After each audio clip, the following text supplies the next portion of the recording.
अकबर को मिला असली खजाना। एक रोचक अकबर बीरबल कथा। प्रारंभ। एक बार की बात है। सुबह का समय था। बादशाह अकबर अपने महल के बगीचे में टहल रहे थे। सूर्य की किरणें हल्के हल्के फैल रही थीं और बगीचे में खिले रंग बिरंगे फूलों की महक हवा में घुल रही थी। लेकिन आज अकबर का मन कुछ बेचैन था। अचानक उनके मन में एक प्रश्न उठा। आखिर असली खजाना क्या होता है? राजा के पास सोने चांदी, हीरे मोती, जमीन जायदाद, नौकर चाकर सब कुछ था। लेकिन फिर भी दिल में यह सवाल क्यों उठ रहा था? उन्हें लगा कि इसका उत्तर केवल एक ही व्यक्ति दे सकता है, बीरबल। दरबार में प्रश्न। अगले ही दिन दरबार लगा। दरबारियों की उपस्थिति में अकबर ने गंभीर स्वर में कहा, मैं आज आप सबके सामने एक प्रश्न रखता हूं, असली खजाना क्या होता है? जो इस प्रश्न का उत्तर देगा उसे मैं 100 स्वर्ण मुद्राएं इनाम में दूंगा। दरबार में सन्नाटा छा गया। कुछ दरबारी बोले, जहां बहुत सारा धन हो वही असली खजाना है। दूसरे बोले, राजा का साम्राज्य ही उसका सबसे बड़ा खजाना होता है। कुछ ने कहा, ज्ञान ही असली खजाना है। अकबर ने सबकी बातें ध्यान से सुनी, पर उनका मन संतुष्ट नहीं हुआ। फिर उनकी निगाह बीरबल पर पड़ी। बीरबल, तुम कुछ नहीं बोले। तुम क्या सोचते हो? बीरबल मुस्कराए। जहां पनाह, इस प्रश्न का उत्तर जल्दबाजी में नहीं दिया जा सकता। मुझे कुछ दिन की मोहलत दें। मैं स्वयं आपको असली खजाने तक पहुंचाऊंगा।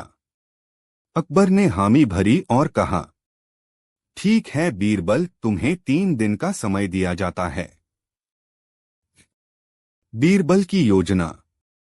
बीरबल जानता था कि बादशाह केवल शब्दों से नहीं बल्कि अनुभव से सच्चाई को समझना चाहते हैं। उन्होंने निश्चय किया कि वे सम्राट को स्वयं असली खजाने से मिलवाएंगे, न कि केवल समझाएंगे। अगले दिन बीरबल ने बादशाह से निवेदन किया, जहां पनाह, यदि आप आज मेरे साथ बिना किसी शाही तामझाम के एक यात्रा पर चलें तो मैं आपको उस असली खजाने तक ले जा सकता हूं। अकबर ने अपनी पहचान छुपाने के लिए सामान्य वस्त्र पहन लिए और बीरबल के साथ निकल पड़े। कोई नहीं जानता था कि बादशाह महल छोड़कर आम जनजीवन देखने जा रहे हैं। गांव की ओर यात्रा। दोनों एक छोटे से गांव की ओर रवाना हुए। रास्ते में वे पहाड़ों, नदियों, खेतों और कच्ची पगडंडियों से होते हुए गांव पहुंचे। वहां की सादगी, हरियाली और शांति देखकर अकबर आश्चर्यचकित हुए। गांव में पहुंचते ही बीरबल ने उन्हें एक किसान के घर ले जाकर कहा, जहां पनाह, यह है रघु का घर। आज हम यहीं ठहरेंगे। रघु एक ईमानदार किसान था। उसका घर छोटा था पर बेहद साफ सुथरा और सुसंस्कृत। जब रघु ने बीरबल और उनके साथ आए व्यक्ति अकबर को वह पहचान नहीं पाया को देखा तो आदरपूर्वक उन्हें अंदर बैठाया। उसकी पत्नी ने कहा, अतिथि हमारे लिए भगवान समान होते हैं। हमारे घर भले साधन कम हो पर प्रेम की कमी नहीं है। उन्होंने दोनों के लिए सादा पर स्वादिष्ट भोजन परोसा, बाजरे की रोटी, सरसों का साग और गुड़। अकबर ने जीवन में पहली बार इतनी आत्मीयता से परोसा गया भोजन खाया। रघु का जीवन दर्शन। रात को रघु से बातचीत करते समय अकबर ने उससे पूछा, तुम्हारे पास न धन है न बड़ी जमीन, फिर भी तुम इतने प्रसन्न क्यों हो? रघु मुस्कराया और बोला, साहब, मेरे पास जो कुछ है वही मेरे लिए काफी है। मेरी पत्नी, मेरे बच्चे, मेरा खेत, मेरी मेहनत और ईमानदारी, यही मेरा खजाना है। जब मैं रोज शाम को खेत से लौटता हूं और मेरे बच्चे दौड़कर मुझे गले लगाते हैं तो मुझे किसी दौलत की जरूरत नहीं लगती। अकबर उस रात बहुत सोच में डूबे रहे। अगला दिन विद्यालय का भ्रमण। अगले दिन बीरबल उन्हें गांव के विद्यालय ले गए। वहां एक बूढ़े शिक्षक बच्चों को पढ़ा रहे थे। उनके पास न किताबों की भरमार थी न सुविधाएं, पर उनकी आंखों में चमक और बच्चों में सीखने की ललक साफ दिख रही थी। बीरबल ने कहा, यह बुजुर्ग शिक्षक पिछले 30 वर्षों से बच्चों को पढ़ा रहे हैं। उन्हें कभी सरकार से बड़ा वेतन नहीं मिला, फिर भी वे हर दिन समय पर आते हैं। अकबर ने शिक्षक से पूछा, आपको यह सब करने में क्या मिलता है? शिक्षक ने मुस्कुराकर कहा, जब मेरे पढ़ाए हुए बच्चे कुछ बन जाते हैं तो मेरा हृदय गर्व से भर जाता है। उनका भविष्य बनाना ही मेरा खजाना है। तीसरा दिन सेवा भाव। तीसरे दिन बीरबल उन्हें एक वृद्धाश्रम ले गए जो गांव की स्त्रियों द्वारा चलाया जा रहा था। वहां वे वृद्धों की सेवा करती थीं, उन्हें भोजन, दवा और स्नेह देती थीं। उनमें से किसी को कोई वेतन नहीं मिलता था, फिर भी वे हर दिन हर मौसम में सेवा करती थीं।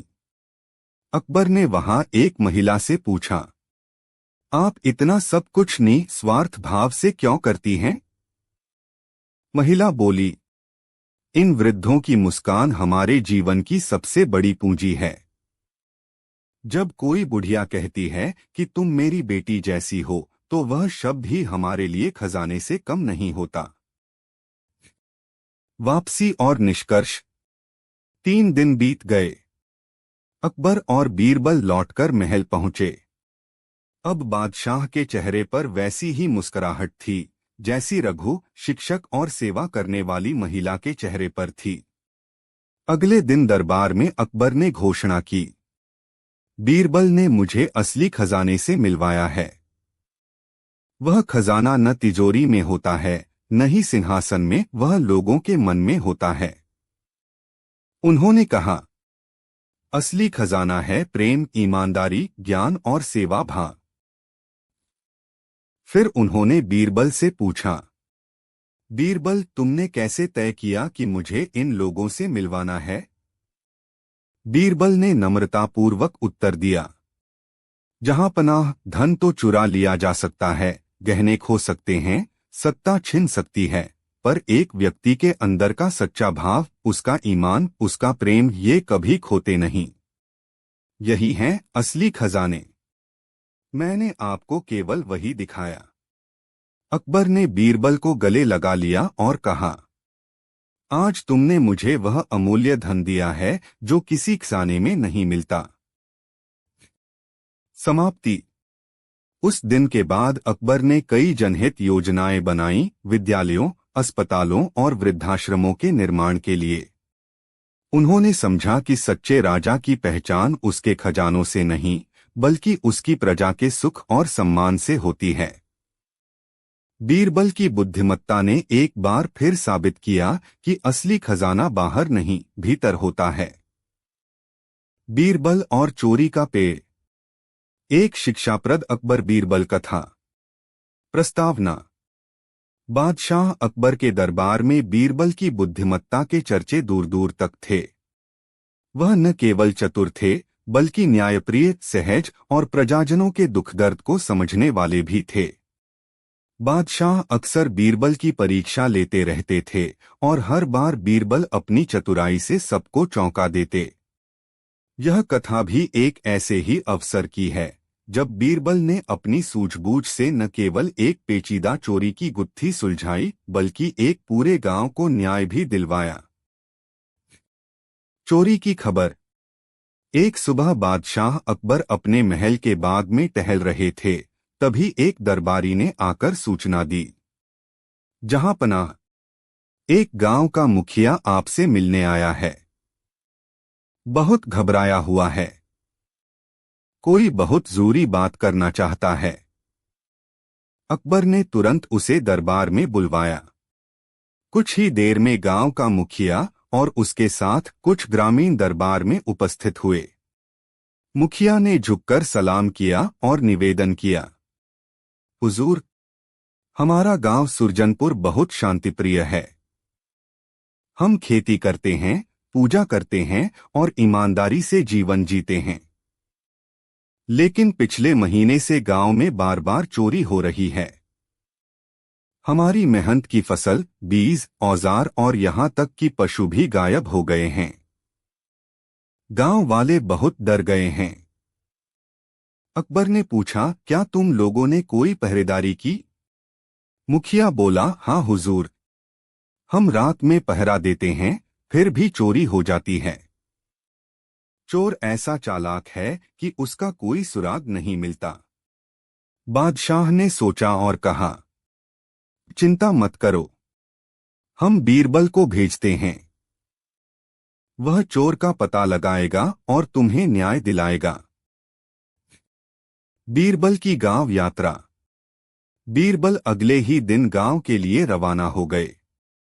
जब वे सुरजनपुर पहुंचे तो वहां के लोग उन्हें देखकर बहुत खुश हुए। सभी को विश्वास था कि अब न्याय मिलेगा। बीरबल ने सबसे पहले मुखिया और गांव के बुजुर्गों से बात की। फिर उन्होंने हर परिवार से अलग अलग जाकर जानकारी ली। उन्होंने पूछा, क्या चोरी किसी एक घर में होती है? क्या कुछ खास चीजें ही चोरी होती हैं? क्या किसी नए व्यक्ति ने गांव में प्रवेश किया है? सबका उत्तर मिला, नहीं। चोरी कभी किसी किसान के घर होती है, कभी किसी व्यापारी के, और हर बार अलग अलग चीजें जाती हैं। लेकिन गांव का कोई बाहरी व्यक्ति नहीं दिखा। बीरबल ने गांव का मुआयना किया। गांव के बीचों बीच एक विशाल बरगद का पेड़ था जो सैकड़ों वर्षों पुराना था। गांव वाले उसे गवाह बाबा कहते थे कि वह पेड़ सब देखता है, सब जानता है। बीरबल को एक विचार आया। बीरबल की तरकीब। रात को बीरबल ने पंचायत बुलाई। गांव के सभी लोग इकट्ठा हुए। बीरबल ने घोषणा की, गांव के चोरी का भेद अब ज्यादा देर नहीं छिपेगा। मैंने बादशाह से आज्ञा ले ली है। इस बरगद के पेड़ की जड़ में एक ऐसा चमत्कारी पौधा लगाया जाएगा जो चोर के हाथ लगते ही उसे पहचान लेगा। लोग चौंक गए। बीरबल ने आगे कहा, लेकिन हमें इस पेड़ से पहले पूछना होगा कि चोर कौन है। इसलिए कल सुबह सब गांव वाले इस पेड़ के नीचे इकट्ठे होंगे और एक एक कर पेड़ से माफी मांगेंगे। जो चोर होगा, पेड़ उसी पर प्रतिक्रिया देगा। यह सुनते ही कुछ लोग घबरा गए, पर किसी ने कुछ नहीं कहा। रात में बीरबल ने अपने एक विश्वासपात्र सिपाही को पेड़ की जड़ में जाकर मिट्टी में एक धागा बांधने को कहा, जो बाहर से नहीं दिखता था। धागे का दूसरा सिरा गांव के एक कोने में बीरबल के पास था। असली परीक्षा। अगले दिन सुबह सभी गांववासी पेड़ के नीचे जमा हो गए। बीरबल ने एक एक व्यक्ति को बुलाया और कहा, पेड़ के सामने खड़े होकर कहो, हे गवाह बाबा, मैं निर्दोष हूं। यदि मैं चोर हूं तो मुझे क्षमा न करना। हर कोई आकर ऐसा कहता और आगे बढ़ जाता। बीरबल धागे को ध्यान से देख रहे थे। अचानक जब एक व्यक्ति बोल रहा था, उसका नाम था रघुनाथ, तब धागा थोड़ी देर के लिए हिला। बीरबल मुस्कुराए, पर उन्होंने कुछ नहीं कहा। पूरे गांव के लोग यह प्रक्रिया पूरी कर चुके थे। बीरबल ने सभी को दरबार में बुलाकर कहा, गवाह बाबा ने संकेत दे दिया है, चोर पकड़ा गया है। लोग चकित हो गए। चोर का भंडाफोड़। बीरबल ने कहा, चोरी करने वाला है रघुनाथ। सभी हैरान रह गए। रघुनाथ तो गांव में एक साधारण किसान था। वह शांति से रहता था, किसी से झगड़ा नहीं करता था। रघुनाथ कांपने लगा और बोला, नहीं नहीं, मैं चोर नहीं हूं। बीरबल बोले, मैंने तुम्हारे झूठ का भेद कर लिया है। तुम जब पेड़ के सामने खड़े हुए तो तुम्हारा हृदय डर गया और तुमने जोर से सांस ली। पेड़ से जुड़ा धागा हिल गया क्योंकि तुमने जड़ के पास खड़ा होकर कदम बढ़ाया था। बीरबल ने 2 सिपाहियों को इशारा किया। वे रघुनाथ के घर गए और वहां से चोरी किए गए सामानों का एक बड़ा हिस्सा बरामद कर लाए, कुछ बीज, खेती के औजार, यहां तक कि एक बूढ़े किसान की गाय भी। रघुनाथ रो पड़ा। उसने कबूल किया, मैं कर्ज में डूब गया था। खेत सूख गए थे। मैंने सोचा कि चोरी करके दोबारा जीवन शुरू कर लूंगा, पर अब मैं शर्मिंदा हूं। अनोखा न्याय। गांव के लोग कहने लगे, इसे सजा दो, इसे गांव से निकाल दो। लेकिन बीरबल ने सबको शांत किया और बोले, सजा देना आसान है, पर सजा के साथ सुधार भी जरूरी है। उन्होंने बादशाह अकबर को पत्र लिखकर रघुनाथ की स्थिति बताई और गांव के पानी संकट की ओर ध्यान दिलाया। बादशाह ने आदेश दिया कि गांव में एक नया कुआं खुदवाया जाए और सिंचाई के लिए एक तालाब भी बनवाया जाए। साथ ही रघुनाथ को दंडस्वरूप 6 महीने तक श्रमदान करना होगा, गांव के खेतों की सिंचाई और तालाब की सफाई में। बीरबल ने कहा, रघुनाथ को सजा मिली, पर साथ में एक और अवसर भी। और हम सबने मिलकर एक चोर को फिर से एक अच्छा इंसान बना दिया। गांव वाले पहले हैरान थे, फिर धीरे धीरे मुस्कराने लगे। उन्हें समझ आ गया कि केवल क्रोध से समाज नहीं चलता, समझदारी और दया भी जरूरी है। दरबार में सम्मान। बीरबल जब राजधानी लौटे तो बादशाह अकबर ने पूछा, तो बीरबल, तुमने पेड़ से चोर की पहचान कर ली? बीरबल हंसकर बोले, जहां पनाह, पेड़ तो गवाह नहीं था, लेकिन उसका डर चोर के मन की चोरी को सामने ले आया। अकबर मुस्कराए और बोले, तुम्हारी बुद्धिमानी ही मेरा सबसे बड़ा रत्न है, बीरबल। अकबर ने बीरबल को सोने की माला और 100 अशर्फियां इनाम में दी। निष्कर्ष और शिक्षा। बीरबल की इस कथा से हमें यह सीखने को मिलता है कि अपराध के पीछे कारण को समझना भी जरूरी होता है। न्याय का मतलब केवल सजा नहीं, बल्कि सुधार का अवसर देना भी है। डर और अपराध बुराई को जन्म देते हैं, पर समझ और संवेदना उसे खत्म कर सकते हैं। एक चतुर नेता वह होता है जो समाज को सजा के साथ दया और मार्गदर्शन भी दे। बीरबल और बादशाह का असली वारिस। प्रस्तावना। अकबर का दरबार पूरे हिंदुस्तान में अपने न्याय, वैभव और बुद्धिमान मंत्रियों के लिए प्रसिद्ध था। उन सभी में सबसे विशेष थे बीरबल। उनकी समझदारी और हास्य बुद्धि ने न केवल बादशाह को प्रभावित किया, बल्कि समस्त राज्य के लोगों का भी दिल जीत लिया। यह कथा एक ऐसे दिन की है जब बादशाह अकबर ने बीरबल की परीक्षा लेने का अनोखा तरीका अपनाया, लेकिन यह मामला केवल एक पहेली नहीं था, बल्कि एक गहरी सामाजिक सीख और बुद्धिमत्ता का संगम बन गया। स्वप्न और संकट। एक रात बादशाह अकबर को एक विचित्र सपना आया। उन्होंने स्वप्न में देखा कि उनका साम्राज्य एक दिन संकट में पड़ जाता है और राजगद्दी के लिए भीषण संघर्ष होता है। उनके जाने के बाद किसी को यह पता नहीं होता कि असली उत्तराधिकारी कौन है। राजमहल में अफरातफरी मच जाती है और राज्य के टुकड़े टुकड़े हो जाते हैं। अकबर की नींद टूट गई। वे पसीने से लथपथ थे। उन्होंने सोच लिया कि वह इस विषय पर कुछ करेंगे। सुबह होते ही उन्होंने अपने वजीरों को बुलाया और एक गोपनीय सभा आयोजित की। हमारा सपना कोई साधारण सपना नहीं था, अकबर बोले। यदि कल को हमारी मृत्यु हो जाती है तो राजगद्दी का वारिस कौन होगा, यह तय करना बहुत आवश्यक है।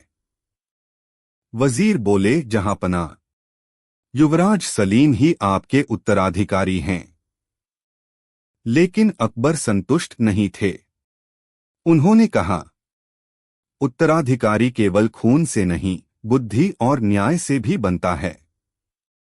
हमें कोई ऐसी परीक्षा लेनी होगी जो सिद्ध कर सके कि कौन सबसे योग्य है।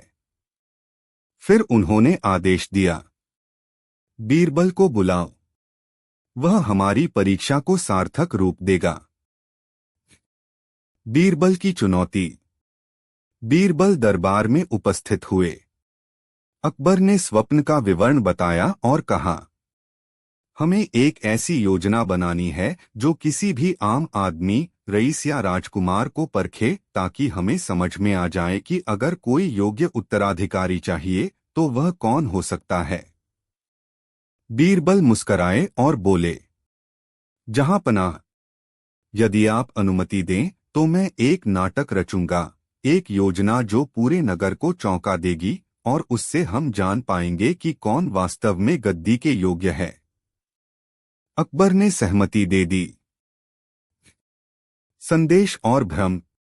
अगले ही सप्ताह सम्राट अकबर की मृत्यु की झूठी घोषणा पूरे नगर में फैला दी गई।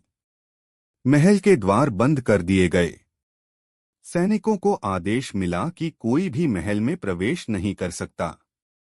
पूरे नगर में अफवाह फैल गई कि बादशाह अब नहीं रहे और कोई उत्तराधिकारी नहीं है।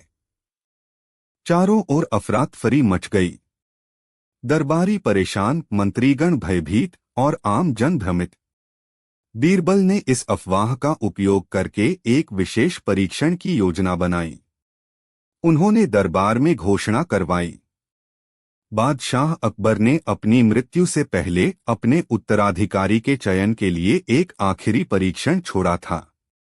राज्य का वह नागरिक जो इस समय सबसे अधिक बुद्धिमत्ता, करुणा और नेतृत्व दिखाएगा, वही राज्य का अगला बादशाह बनेगा। अब जो होना था वह हुआ। नगर में अजीब घटनाएं शुरू हो गईं। दावेदारों की भीड़।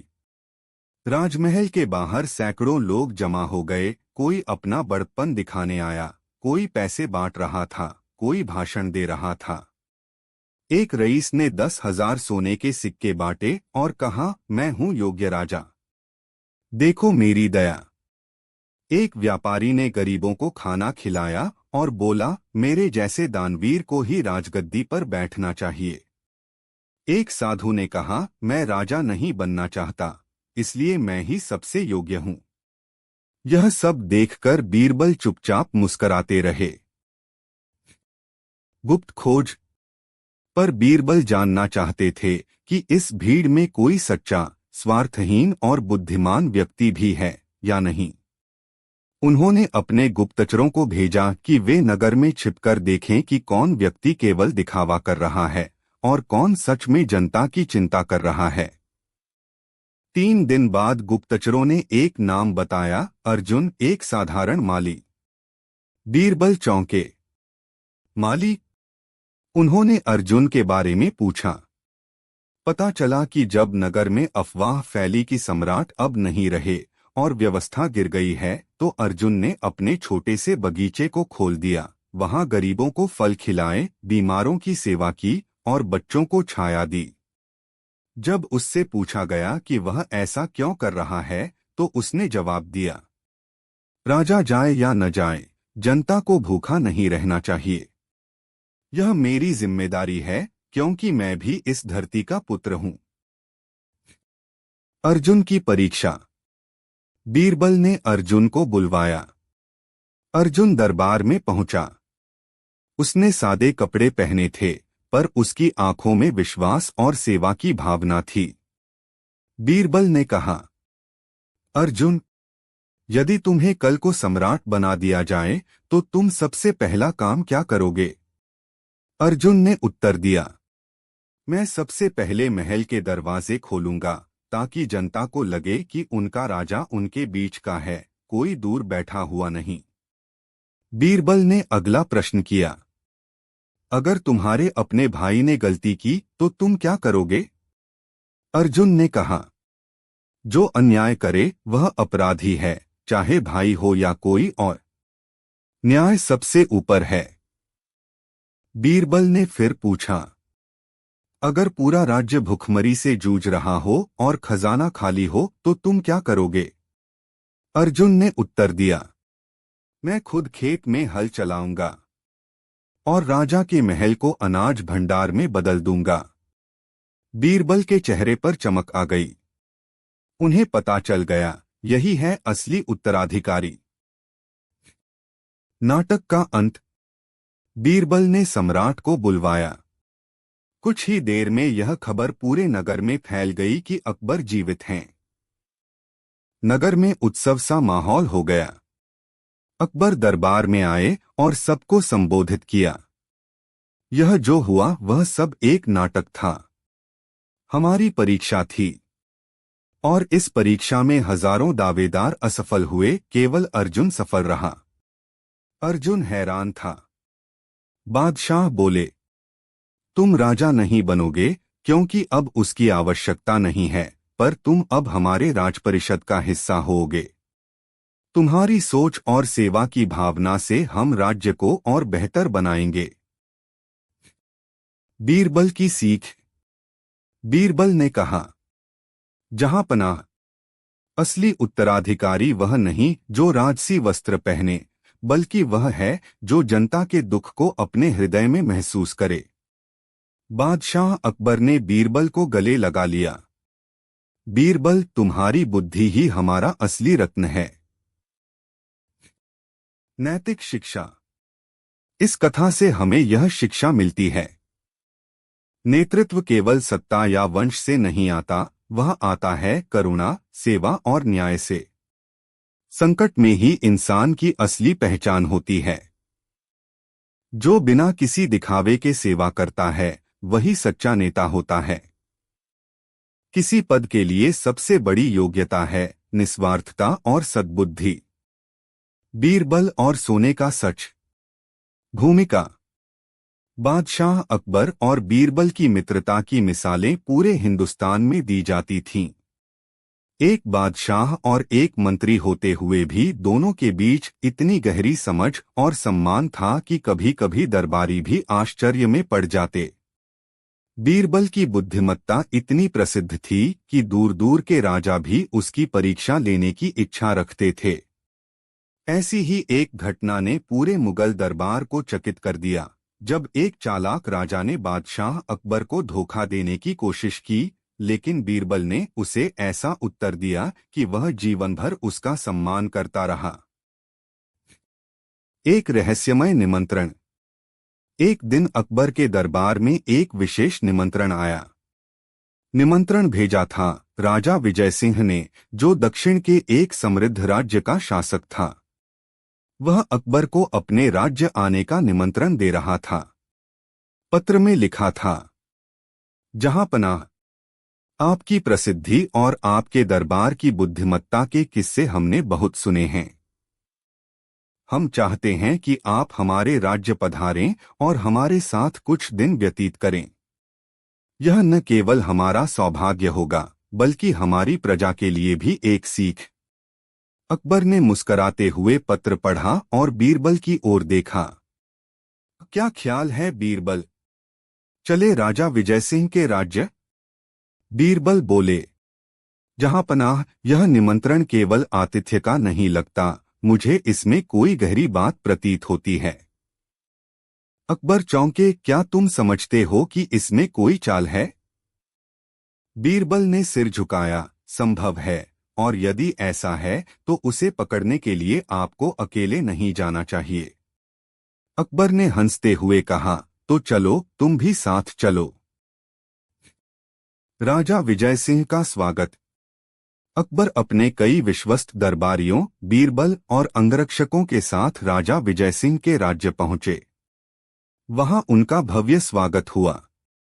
राजा विजय सिंह ने विशेष भोज, नृत्य और सांस्कृतिक कार्यक्रम आयोजित किए। हर तरफ खुशियां और आतिथ्य का माहौल था, लेकिन बीरबल की नजरें खोजी सी थीं। उन्हें लगता था कि यह सब एक जाल की शुरुआत है। तीसरे दिन राजा विजय सिंह ने सबके सामने एक अनोखी घोषणा की। चुनौती का ऐलान। दरबार में सभा लगी थी। राजा विजय सिंह ने कहा, मैं बादशाह अकबर और बीरबल का हार्दिक स्वागत करता हूं। अब मैं एक प्रतियोगिता का ऐलान करता हूं। जिसे हम सत्य का परीक्षण कहते हैं। हर साल हम यह प्रतियोगिता अपने राज्य में आयोजित करते हैं, जिसमें हम मेहमानों को एक चुनौती देते हैं। यदि वे जीतते हैं तो उन्हें सोने का एक बड़ा खजाना उपहार स्वरूप मिलता है। बादशाह अकबर ने रुचि दिखाते हुए पूछा, और अगर हार जाए तो? विजय सिंह मुस्कराया, तो वे केवल अपनी बुद्धिमत्ता को लेकर संदेह के घेरे में आ जाते हैं और अगले साल फिर से आमंत्रित किए जाते हैं। बीरबल ने धीरे से अकबर के कान में कहा, यह कोई साधारण खेल नहीं है। सावधान रहें। सोने का रहस्य। अगले दिन राजा विजय सिंह ने सभी को एक बड़े कमरे में बुलाया। वहां एक बड़ा संदूक रखा था जो बंद था और उस पर लिखा था, इस संदूक में शुद्ध सोना है या फिर केवल पत्थर। जो इसका सच जान ले वही खजाने का अधिकारी होगा। फिर उन्होंने शर्त रखी, इस संदूक को कोई खोल नहीं सकता। केवल देख, सुन और सूंघकर आपको बताना है कि इसमें क्या है, सोना या पत्थर। पूरा दरबार सन्न रह गया। बीरबल मुस्कराया। राजा विजय सिंह ने व्यंग्य करते हुए कहा, कहते हैं बीरबल की बुद्धि अतुलनीय है, तो हम देखेंगे क्या वह इस बंद संदूक के रहस्य को जान सकता है। दरबारी की असफलता। अकबर ने सबसे पहले अपने दरबार के एक ज्ञानी पंडित को आगे किया। उन्होंने संदूक का निरीक्षण किया, चारों ओर से देखा, कान लगाकर सुना और हाथ से थपथपाया। फिर वे बोले, इसमें से भारीपन की आवाज आ रही है। निश्चित रूप से यह सोना ही है। राजा विजय सिंह ने सिर हिलाया, धन्यवाद। और कोई? फिर अकबर ने अपने सेनापति को बुलाया। उन्होंने भी वही प्रक्रिया दोहराई और बोले, पत्थर और सोने की आवाज में अंतर होता है। यह आवाज निश्चित रूप से पत्थर की है। राजा मुस्कराए। अब बारी थी बीरबल की। बीरबल की परीक्षा। बीरबल धीरे धीरे संदूक के पास पहुंचे। उन्होंने उसे ध्यान से देखा, उसके चारों ओर घूमे, फिर दीवार पर कान लगाया। फिर वह पास की खिड़की से बाहर देखे और बोले, क्या यहां से राज्य की सीमा दिखाई देती है? राजा विजय सिंह ने चौंकते हुए कहा, यह प्रश्न क्यों? बीरबल बोले, उत्तर संदूक में नहीं, उसे यहां रखने वाले के इरादों में छिपा है। अब पूरे दरबार की नजरें बीरबल पर थीं। बीरबल ने कहा, राजा विजय सिंह एक बुद्धिमान शासक हैं। उन्होंने एक ऐसा संदूक रखा जिसमें न तो सोना है न ही पत्थर। इसमें कुछ और है, ऐसा कुछ जो भ्रम पैदा करे। मुझे अनुमति दें, मैं कुछ समय चाहता हूं। बीरबल की खोजबीन। बीरबल ने संदूक के चारों ओर की जमीन को देखा। वहां हल्का सा धूल का निशान था, जैसे किसी भारी वस्तु को लाकर रखा गया हो। उन्होंने संदूक के ऊपर हाथ फेरा, लकड़ी थोड़ी गर्म थी। बीरबल बोले, यह संदूक हाल ही में धूप में रखा गया था, यानी इसे पहले कहीं और रखा गया था। अब उन्होंने पास रखे पानी के घड़े से थोड़ा पानी लिया और संदूक की सतह पर छिड़का।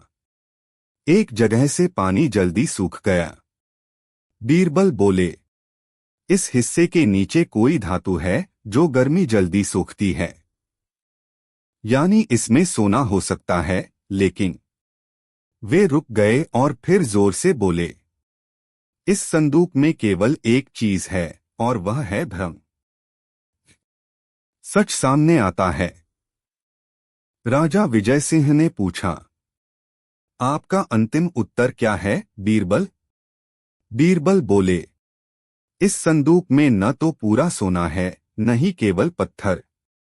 यह दोनों का मिश्रण है। ऊपर कुछ सोने की ईंटें रखी हैं, नीचे पत्थर, ताकि जब कोई देखे तो सोना दिखाई दे, लेकिन आवाज पत्थर जैसी आए। यह एक चाल है, भ्रम की परीक्षा। राजा चकित रह गया। क्या आप संदूक खोलने की अनुमति देंगे? बीरबल ने पूछा। राजा ने सिर झुका दिया और संदूक खोल दिया गया। अंदर वही था जो बीरबल ने कहा, ऊपर सोने की 2 ईंटें, नीचे बड़े पत्थर।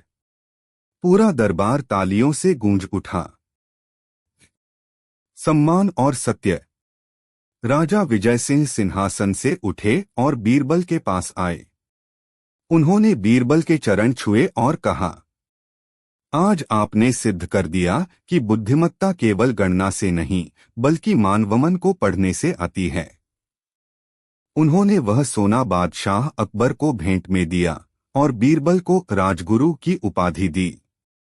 अकबर ने हंसते हुए कहा, हमारे बीरबल को कोई भ्रमित नहीं कर सकता। नैतिक शिक्षा। इस कथा से हमें ये सीख मिलती है, कभी भी सतह पर देखकर निर्णय नहीं लेना चाहिए। वास्तविक बुद्धि वही है जो भ्रम के पीछे छिपे सत्य को देख सके। सबसे बड़ी परीक्षा वही होती है जहां उत्तर स्पष्ट न हो बल्कि उसे खोजा जाए। व्यवहार और इरादों को समझना शब्दों और संकेतों से कहीं अधिक शक्तिशाली होता है। समापन। बीरबल की यह कहानी केवल एक परीक्षा नहीं थी, यह एक संदेश था कि सच्चा ज्ञान केवल पुस्तकों में नहीं, जीवन के अनुभव और गहरी दृष्टि में होता है। कहानी, बीरबल का सबसे बड़ा न्याय। प्रस्तावना। बादशाह अकबर का दरबार हमेशा से ही अपनी भव्यता, ज्ञान और न्यायप्रियता के लिए प्रसिद्ध था। परंतु अगर कोई एक व्यक्ति था जिसने अकबर के न्याय को और अधिक प्रखर बनाया, तो वह था बीरबल। उसकी चतुराई, सूझबूझ और हाजिर जवाबी ने न केवल अकबर को बल्कि समूचे हिंदुस्तान को उसका प्रशंसक बना दिया था। एक बार एक ऐसी घटना घटी जिसने न केवल बीरबल की बुद्धिमत्ता की परीक्षा ली बल्कि पूरे साम्राज्य को यह सिखाया कि न्याय केवल कानून से नहीं बल्कि विवेक से भी किया जाता है। एक रहस्यमय मुकदमा। एक दिन दरबार में एक अजीब मुकदमा आया। 2 व्यापारी जिनके नाम थे शिवनाथ और दयानंद दरबार में हाजिर हुए। दोनों ही समृद्ध व्यापारी थे और एक दूसरे के पुराने मित्र। शिवनाथ ने अकबर के सामने आकर कहा, जहांपनाह, इस दयानंद ने मेरा जीवन बर्बाद कर दिया। इसने मेरी तिजोरी से मेरा राज खजाना चुरा लिया है। अकबर चौंके, राज खजाना? वह क्या है? शिवनाथ ने उत्तर दिया, जहांपनाह, वर्षों की मेहनत से मैंने एक बहुमूल्य मूंगा, नीलम और हीरे का हार बनवाया था। यह केवल बहुमूल्य नहीं था बल्कि मेरी मां की अंतिम निशानी भी था।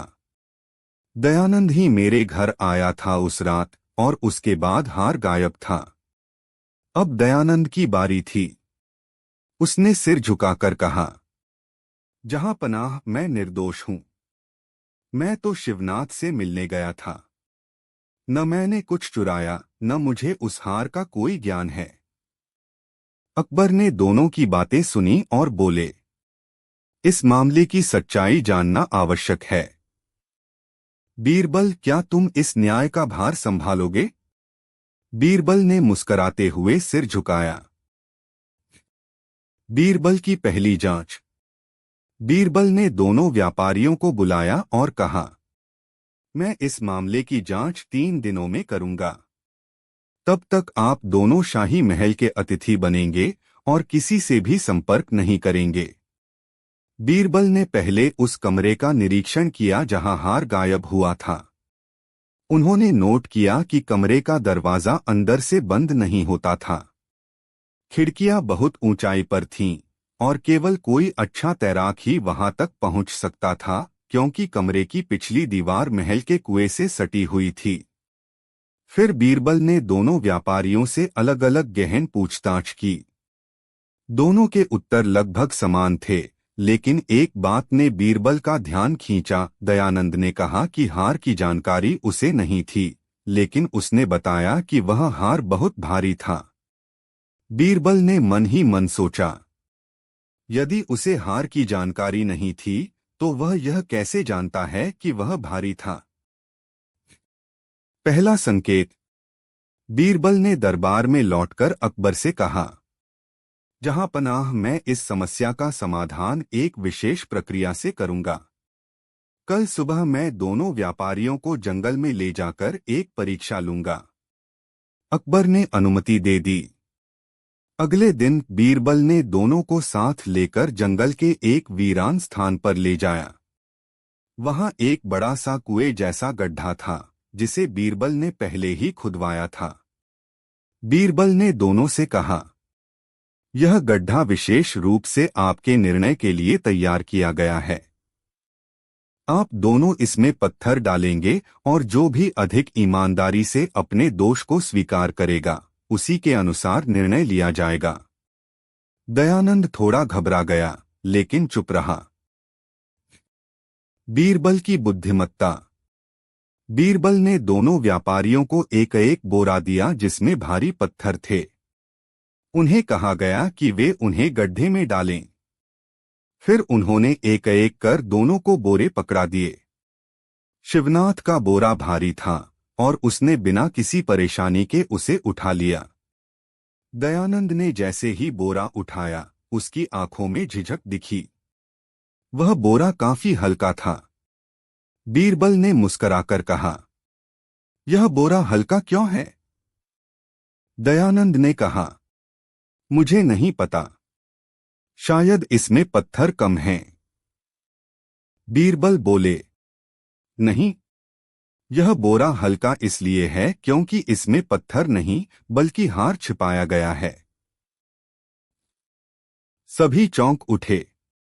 बीरबल ने बोरे को फाड़ा और उसमें से वही हार बाहर निकला जो शिवनाथ का था। सच्चाई उजागर।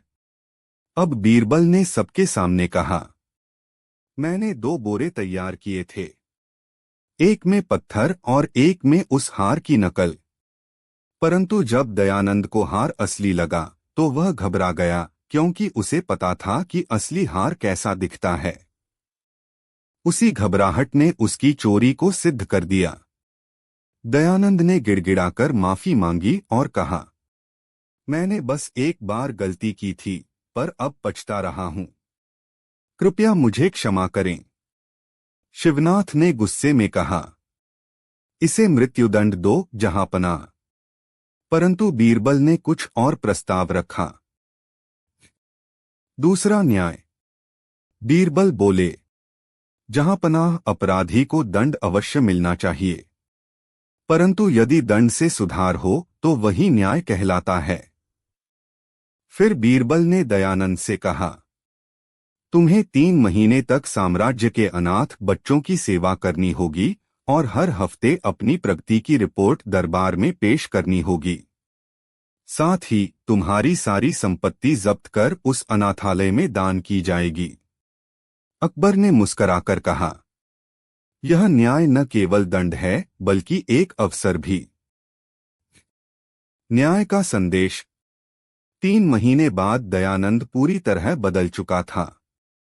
उसने अनाथ बच्चों के लिए पुस्तकालय, पाठशाला और भोजनालय बनवाया।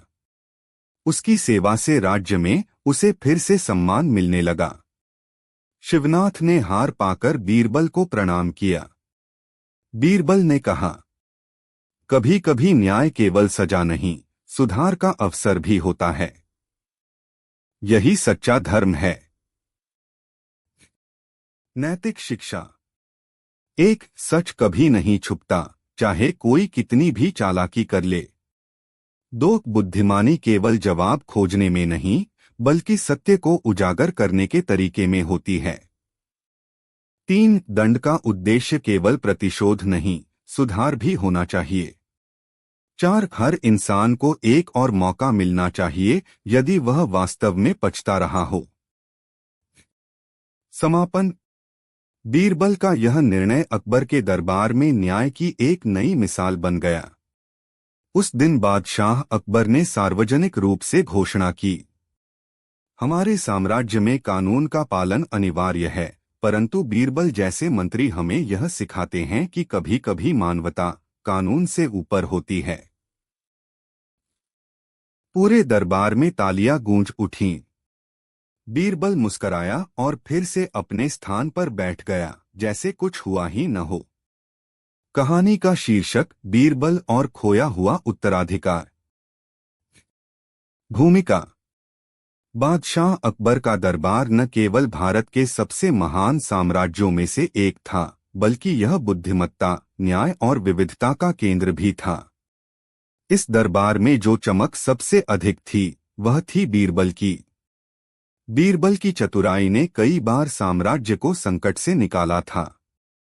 एक दिन दरबार में एक ऐसा मुकदमा आया जिसने सबको चौंका दिया। यह मामला था एक राजा के उत्तराधिकार का। प्रारंभ। दो दावेदार, एक राज्य। एक दिन दरबार में दो व्यक्ति आए। उनके वस्त्र, बोलचाल और चालढाल से वे किसी छोटे राजघराने के सदस्य लग रहे थे। उनमें से एक का नाम था राजवीर और दूसरे का सूरजभान। राजवीर ने दरबार में आकर घोषणा की, जहां पनाह, मैं चंदनगढ़ राज्य के महाराज देववर्मा का पुत्र हूं। मेरी मां का देहांत मेरी बाल्यावस्था में हो गया था और मेरे पिता ने मुझे दिल्ली भेज दिया था शिक्षा के लिए। अब जब वे स्वर्गवासी हो गए हैं तो मैं अपने राज्य का अधिकार लेने आया हूं। सूरजभान ने प्रतिवाद किया, तो झूठ है। मैं ही देववर्मा का असली पुत्र हूं। यह व्यक्ति धोखेबाज है। उसने मेरे राज्य पर कब्जा करने के लिए एक झूठा वंशवृक्ष गढ़ा है। अकबर ने दोनों की बातें सुनी और कहा, यह बड़ा गंभीर मामला है। यदि इनमें से कोई एक झूठ बोल रहा है तो वह केवल एक व्यक्ति नहीं, एक पूरे राज्य के भविष्य को धोखा दे रहा है। फिर उन्होंने बीरबल से कहा, बीरबल, मैं चाहता हूं कि तुम इस रहस्य को सुलझाओ और पता लगाओ कि असली वारिस कौन है। बीरबल की पहली जांच। बीरबल ने दोनों से उनके जीवन के बारे में विस्तार से पूछा।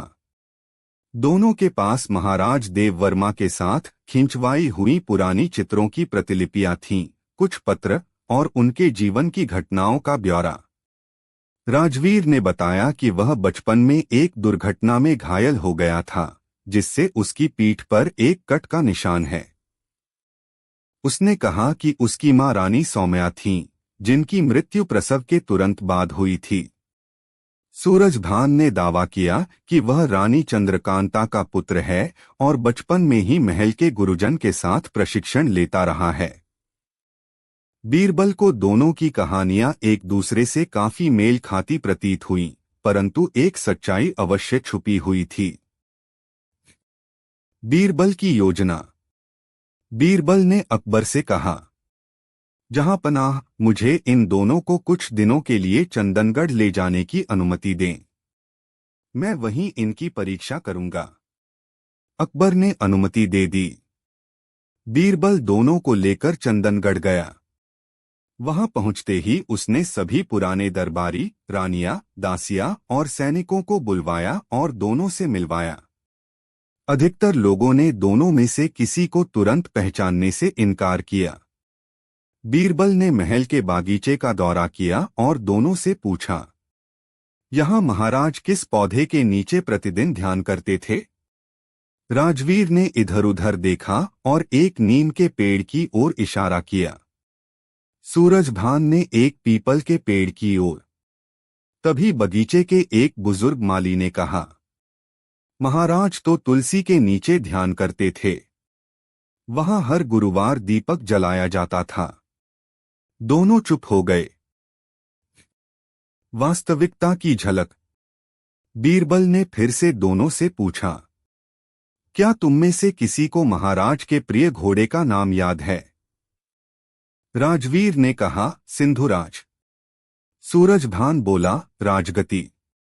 बीरबल ने स्टेबल कीपर, घुड़साल के रक्षक, से पूछा तो उसने बताया, महाराज के प्रिय घोड़े का नाम कंचन था, जो अब भी जीवित है। बीरबल ने महसूस किया कि दोनों में से कोई भी पूर्णतः सच नहीं बोल रहा। अब बीरबल ने एक नई योजना बनाई, मनोवैज्ञानिक परीक्षण की योजना। बीरबल की चतुराई। बीरबल ने घोषणा की कि महाराज देववर्मा की एक गुप्त वसीयत प्राप्त हुई है, जिसमें उत्तराधिकारी के लिए एक अंतिम परीक्षा रखी गई है। परीक्षा थी राजमहल की गुप्त सुरंग से होकर खजाने तक पहुंचना और वहां से महाराज का प्रतीक चिन्ह लाना। परंतु सुरंग में कई संकट और रहस्य छुपे हैं। केवल वही इसे पार कर पाएगा जो सच्चा उत्तराधिकारी है। दोनों को यह चुनौती स्वीकार करनी पड़ी। गुप्त सुरंग की परीक्षा। सुरंग वास्तव में कोई रहस्यमयी स्थान नहीं थी। यह बीरबल द्वारा बनाई गई एक योजना थी जिसमें हर मोड़ पर कुछ प्रश्न और परीक्षाएं थीं। पहले मोड़ पर लिखा था, महाराज की सबसे प्रिय मिठाई क्या थी? राजवीर ने जवाब दिया, रसगुल्ला। सूरजभान ने कहा, खोए की बर्फी। सही उत्तर था केसर का हलवा, जो दोनों को ज्ञात नहीं था। दूसरे मोड़ पर एक व्यक्ति बैठा था जो रो रहा था। उसने कहा, महाराज ने मुझे वचन दिया था कि उनका पुत्र मेरी बेटी से विवाह करेगा। क्या तुम वह हो? राजवीर ने बिना सोचे कहा, हाँ, मैं वचन निभाऊंगा। सूरजभान ने कहा, मुझे याद नहीं कि ऐसा कोई वचन था। बीरबल छुपकर सब देख रहा था। अंतिम मोड़ पर रहस्य उजागर। अंतिम मोड़ पर दोनों के सामने दो दरवाजे थे। पहले दरवाजे पर लिखा था, राज्य का खजाना। दूसरे पर, राज्य की जिम्मेदारी। राजवीर पहले दरवाजे की ओर गया। सूरजभान थोड़ा रुका, सोचा और फिर दूसरे दरवाजे की ओर बढ़ा। जैसे ही वह अंदर गया, बीरबल सामने प्रकट हो गया। बीरबल ने कहा, यही असली उत्तराधिकारी है। सच्चाई की उद्घोषणा।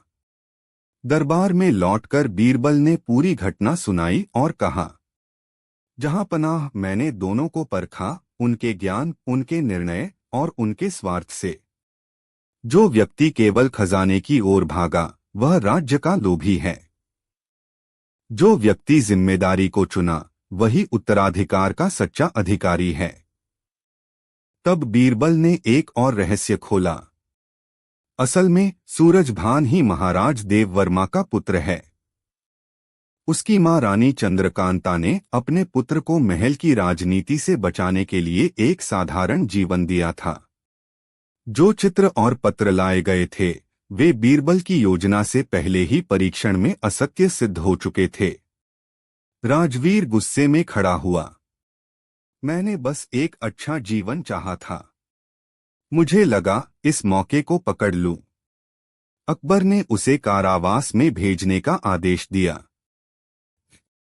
सूरजभान का उत्तराधिकार और नया दृष्टिकोण। सूरजभान ने सिंहासन स्वीकार किया, पर साथ ही एक विनम्र प्रस्ताव रखा। जहां पनाह, मैं राज्य को सेवा और सच्चाई के पथ पर ले जाऊंगा। लेकिन मैं चाहता हूं कि जो मेरे साथ दया से पेश आए, वह मेरे मंत्रिमंडल का भाग बने, जैसे बीरबल इस साम्राज्य के स्तंभ हैं। अकबर ने उसकी बुद्धिमत्ता और विनम्रता की सराहना की। नैतिक शिक्षा। एक, सच्चाई खुद को छुपा नहीं सकती, जब परीक्षा होती है, वह उभर ही आती है। दो, जो लोग सत्ता चाहते हैं, वे अक्सर उसके योग्य नहीं होते। जो जिम्मेदारी चाहते हैं, वे सच्चे शासक होते हैं। तीन, बुद्धिमत्ता केवल प्रश्न पूछने में नहीं, उनके पीछे छिपे इरादों को समझने में है। चार, न्याय केवल कानून नहीं है, वह अनुभव, संवेदनशीलता और विवेक से मिलता है। समापन। अकबर ने बीरबल की सराहना करते हुए कहा, बीरबल, तुम्हारी बुद्धिमत्ता ने न केवल एक राज्य को उसके उत्तराधिकारी से मिलाया, बल्कि हमें यह भी सिखाया कि निर्णय केवल दलीलों से नहीं, चरित्र की परीक्षा से होता है। बीरबल मुस्कराया और सिर झुकाकर बोला, जहां पनाह, सच्चा न्याय तभी होता है जब हम केवल कानूनी नहीं, मानवीय दृष्टिकोण से सोचते हैं। दरबार में तालियों की गूंज उठी। फिर से एक बार बीरबल ने साबित कर दिया कि वह केवल चतुर नहीं, एक सच्चा मार्गदर्शक है। कहानी का शीर्षक बीरबल और विद्रोही वजीर का षड्यंत्र। अध्याय 1, बढ़ती ईर्ष्या। महमूद खां वर्षों से अकबर के दरबार में था, परंतु बीरबल के आने के बाद उसका महत्व घटता चला गया। जहां पहले अकबर उससे सलाह लिया करते थे, अब वे बीरबल से मार्गदर्शन मांगते थे। महमूद खां अपने करीबी मित्रों से बोला, यह बीरबल तो जैसे जादूगर है, उसकी हर बात पर बादशाह सिर झुकाते हैं। क्या हमारी वर्षों की सेवा का कोई मोल नहीं रहा? उसकी बातों से कई अन्य दरबारी भी सहमत थे, जिनमें कुछ ब्राह्मण पंडित, कुछ सेना अधिकारी और पुराने वजीर शामिल थे। उन सभी ने मिलकर एक योजना बनाई, बीरबल को बदनाम करके उसे दरबार से बाहर करना। अध्याय 2, एक जाल बुना गया। महमूद खां ने एक षड्यंत्र रचा। उसने बादशाह अकबर के गुप्त खजाने में चोरी करवाने की योजना बनाई और इस चोरी का आरोप बीरबल पर मढ़ने का निश्चय किया। चोरी की रात महल के नीचे बने गुप्त तहखाने से 7 कीमती हीरे, एक फारसी तलवार और मुगल वंश की मुहर गायब हो गई। यह खजाना केवल बादशाह और उनके 2 वजीरों को ज्ञात था, महमूद और बीरबल। सुबह दरबार में हड़कंप मच गया। अकबर को जानकारी दी गई। उन्होंने तत्काल दरबार बुलाया। अध्याय 3, बीरबल पर आरोप। दरबार में महमूद खां ने आगे बढ़कर कहा, जहां पनाह, यह चोरी किसी बाहरी व्यक्ति की नहीं लगती। जो तहखाना खुला है, उसकी चाबी केवल 2 व्यक्तियों के पास थी, आपके प्रिय वजीर बीरबल और मुझ जैसे अदना वफादार सेवक के पास। मैंने अपनी चाबी आपके पास रखवा दी थी। अब सोचिए किस पर शक किया जाए। अकबर चुपचाप बीरबल की ओर देखने लगे। बीरबल शांति से बोले, जहां पनाह, यह षड्यंत्र है। यदि आप चाहें तो मैं स्वयं इसकी जांच कर सकता हूं। अकबर ने गहरी सांस लेते हुए कहा, ठीक है बीरबल, तुम्हें 3 दिन का समय मिलता है। इस चोरी को उजागर करो, वरना मैं तुम्हें निलंबित कर दूंगा। अध्याय 4, बीरबल की जांच शुरू। बीरबल को समझ आ गया था कि यह एक बड़ी साजिश है और इसे कोई अनुभवी व्यक्ति ही अंजाम दे सकता है। उसने तहखाने की दीवारों, फर्श और छत की गहराई से जांच की। फिर वह चुपचाप उस रात्रि के सभी महल सेवकों और सैनिकों की सूची तैयार करने लगा। उसने सबसे पहले खजाने की सुरक्षा में लगे 2 गार्डों से बात की। उनमें से एक गार्ड डरते डरते बोला, हजूर, उस रात कोई वजीर सफेद पोशाक में आया था, जिसने मुहर दिखाकर अंदर जाने का आदेश दिया। हम पहचान नहीं पाए, लेकिन उसकी चाल और आवाज महमूद खां जैसी लगी। बीरबल ने कहा, तुमने जो सुना वही दरबार में कहना, डरने की जरूरत नहीं। बीरबल ने उस गार्ड को गुप्त रूप से छुपवा दिया। अध्याय 5, जाल में फंसता वजीर। बीरबल ने एक और योजना बनाई। उसने घोषणा करवाई कि वह चोर को पकड़ने के लिए एक विशेष ज्योतिष यंत्र का उपयोग करेगा, जो सत्य को प्रकट करता है। दरबार में अगले दिन बीरबल ने सभी दरबारी वजीरों को बुलवाया और कहा, यह मिट्टी का एक साधारण घड़ा है, परंतु इसकी छाया से चोरी का रहस्य खुल सकता है। जो भी इस घड़े को छुएगा और झूठा होगा, उसकी हथेली पर काली छाया आ जाएगी। सभी दरबारी हंसने लगे, परंतु बीरबल गंभीर थे।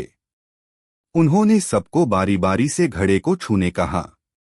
महमूद खां सबसे अंत में आया, परंतु उसने केवल घड़े की बाहरी सतह को स्पर्श किया, वह भीतर नहीं छुआ। बीरबल मुस्कराया। अध्याय 6, सच्चाई का पर्दाफाश। बीरबल ने घड़े को फोड़ा, और उसमें से निकल आया काजल। बीरबल बोले, यह कोई ज्योतिष यंत्र नहीं था, केवल एक छल था, परंतु जिसने घड़े को पूरी तरह नहीं छुआ वह डर में था कि उसकी हथेली काली हो जाएगी। फिर बीरबल ने गार्ड को दरबार में पेश किया। गार्ड ने साफ साफ गवाही दी कि महमूद खां ने उसकी वर्दी पहनकर तहखाने में प्रवेश किया था। जब तलाशी ली गई तो महमूद के निजी कक्ष से 3 हीरे, एक नकली मुहर और तलवार का म्यान मिला। अध्याय 7 निर्णय और दंड। बादशाह अकबर क्रोधित हो उठे। महमूद खां, तुम वर्षों तक मेरे दरबार में रहे और आज तुमने न केवल बीरबल को फंसाने का षड्यंत्र रचा बल्कि राज्य की संपत्ति भी चुराई। महमूद सिर झुकाकर खड़ा रहा, मौन। अकबर ने कहा, तुम्हें मृत्यु दंड मिलना चाहिए, परंतु बीरबल जैसा सज्जन व्यक्ति शायद दया का पक्ष लेगा।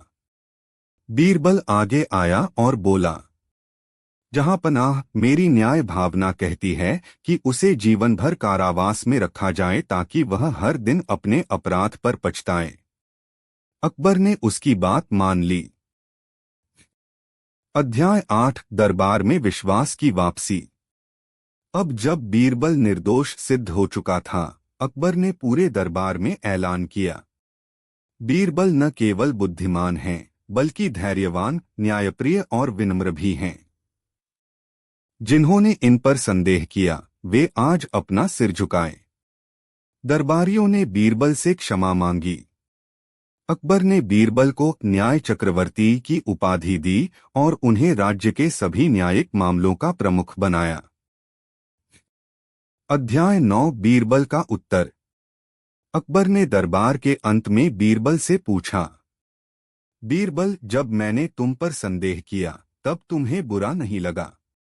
बीरबल मुस्कराकर बोले, जहां पनाह, जब कोई आपका विश्वास तोड़ता है तो दुख होता है, पर जब कोई आपका विश्वास बनाए रखने के लिए जांच करता है तो वह अवसर होता है स्वयं को सिद्ध करने का। अकबर भावुक हो गए। नैतिक शिक्षा। एक बुद्धिमानी केवल दिमाग से नहीं, धैर्य और विवेक से भी आती है। 2 ईर्ष्या विनाश की ओर ले जाती है, जबकि सच्चाई अंततः विजयी होती है। 3 नेता वही जो अपनों पर भी संदेह करके सत्य को खोजने का साहस रखे। 4 न्याय वह नहीं जो कड़ा हो, बल्कि वह जो पुनर्मूल्यांकन और क्षमा की संभावना भी दे। समापन। इस घटना के बाद बीरबल की प्रतिष्ठा और भी बढ़ गई। न केवल अकबर बल्कि अन्य राज्यों के शासक भी बीरबल की प्रशंसा करने लगे।